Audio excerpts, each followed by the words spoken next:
Hello' friends, এই rail line অহাৰ কাৰণ এটাই, ৰেল লাইনটো মাটি ফেলাই থাকোঁতে চাব আছিলোঁ।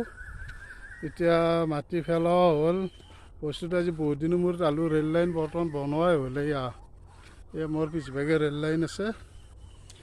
এয়া ৰেল লাইন বনোৱা হ'ল। এটা বন বুলি ভাবিছিলোঁ আৰু দুটাই বনলা ৰেল লাইন। এইটো এটা এবেগে এটা চাইড, এবেগে এটা তাৰপৰাই সেইবোৰে পুৰণীয়া সেইটো বৰ্তমান তিনিটা হ'ল, তাকে চাব আহিলোঁ। আৰু লগতে দেখালোঁ মই ইয়াৰ ৰাস্তাটো এতিয়াতো পাৰ হোৱা বহুত ডিষ্টাৰ্বেই হৈ যাব।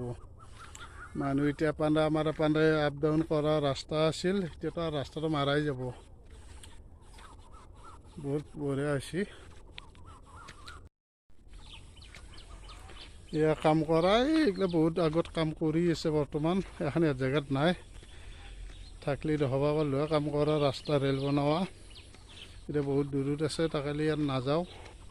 এয়া ৰাস্তা আমাৰ বৰ্তমান কি হোৱা বুলিও ক'ব পাৰি, অলপ বাকী আৰু শিল কাষত ফেললি হ'লে আৰু ৰাস্তা মোটামুটি ক্লিয়াৰেই হ'ব ৰাস্তাটো। মই ভাবিছিলোঁ যে ৰাস্তা হোৱাই নাই কিজানি, সেইকাৰণে চাব আহিলোঁ। চাই দেখা পালোঁ যে ৰাস্তা বৰ্তমান ক্লিয়াৰেই।